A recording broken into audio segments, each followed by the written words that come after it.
Chapter 9: Pinoy Development of Groups and Teams. The nature of groups and organization. A group is a collection of two or more people who work together regularly to achieve common goals. These are the Pinoy who are interacting freely and shares common interests, identity, and goals, either personal or organizational in nature. Reasons why Pinoy needs group. Number 1. The complementary of needs hypothesis. As pointed out in earlier discussions, people must live together to fulfill not only his basic needs but also his social needs. Number 2. The proximity attraction effect. Pinoy would like to be associated with one of same feather. The exposure hypothesis. Pinoy repeated exposure to the people around him develops a sense of love and affection. Number 4. The value of reciprocity. We like people who like us. Pinoy cannot be in a group that he doesn't like or they don't like him. Number 5. Basking in reflective glory. Pinoy would like to be associated with successful people or prestigious groups. Number 6. Affiliation. Pinoy by nature are gregarious. Pinoy needs a natural way to gather in order to satisfy his needs for love and belonging. 7. Goal achievement. Problems and tasks that require the utilization of knowledge tend to give groups an advantage over individuals. Power. Individuals gain power in their relationships with their employers by forming unions. Status. Membership in some organization may confer status to Pinoy as president of the group or confer on him any position of his interest and capacity. Number 10. Self-esteem. Pinoy has basic desire for self-esteem as any human beings. Security. There is safety in numbers. Pinoy needs protection from other groups or more powerful individuals. Potential benefits of Pinoy groups memberships. Groups can improve creativity. Individual and group dynamics can improve talent and creativity. Number 2. Group can make better decisions. Decision making can be learned from other people. Number 3. Groups can increase commitment to action. When people are involved in the discussions of the issues and Pinoy participate in the making of the decisions, it increases his sense of values of participation that will later turn into commitment. Number 4. Groups can help control members. Group pressures can control members' action. Group advices and the sharing of opinions can facilitate better individuals' emotional action. Number 5. Group can help experience self-esteem and personal involvement. Self-esteem and personal satisfaction can come from group membership when individual involvement and participation are properly recognized by his group. Group roles in organization. Groups are complex systems that requires a division of labor to ensure that group functions take place. Pinoy in organized group system performs various roles. The following managerial roles of Pinoy in the organized system are: Number 1. Initiator, contributor. He generates new ideas to the group and starts the discussions. Number 2. Information seeker. Pinoy would ask information about the group opinions and ideas about the problems at hand as basis for future action. Number 3.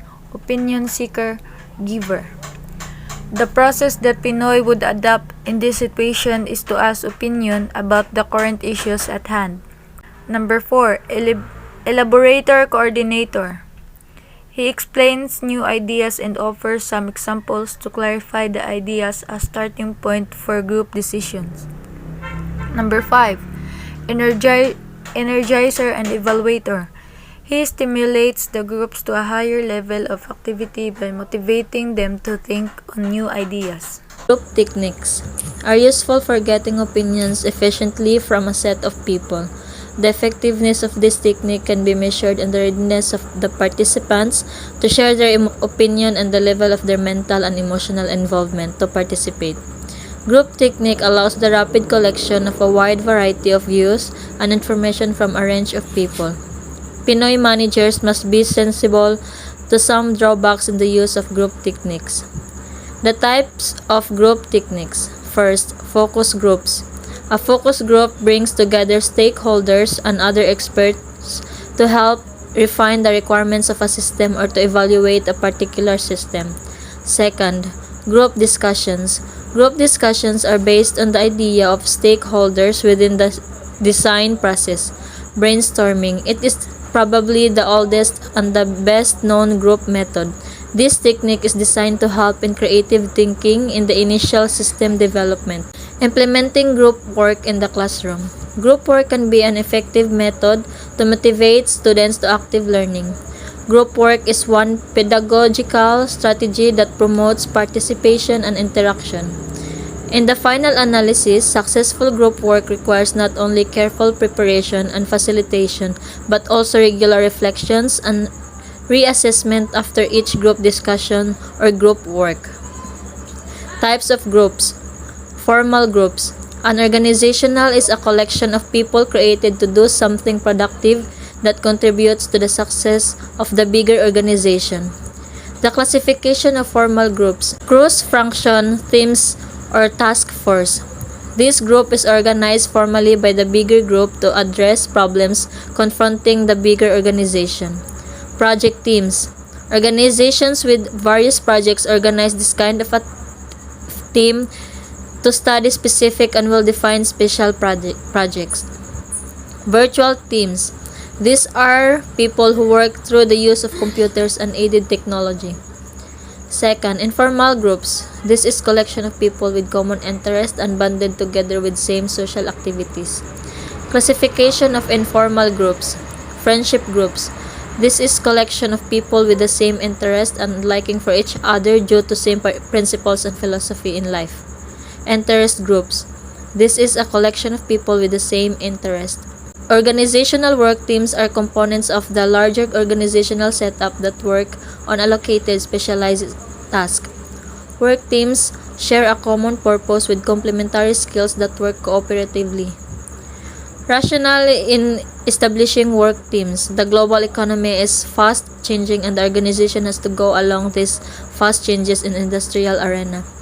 Technological advancement is the landscape of business and organizations are racing to make profit through new avenues in the global market economy.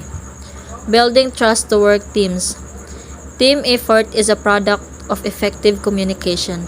Trust is the belief in the integrity and character of the other. The Pinoy manager must be a role model to his subordinates. Building high-performance teams. Building high-performance teams is not an easy task for Pinoy managers. Pinoy manager must participate in discussion but should not dominate because of his position. He must be able to present challenges and tie rewards to performance. Team building. Team building is an organizational intervention that focuses on the development of effective human relations. These organizational interventions are usually conducted away from work for the participants to concentrate on the discussions.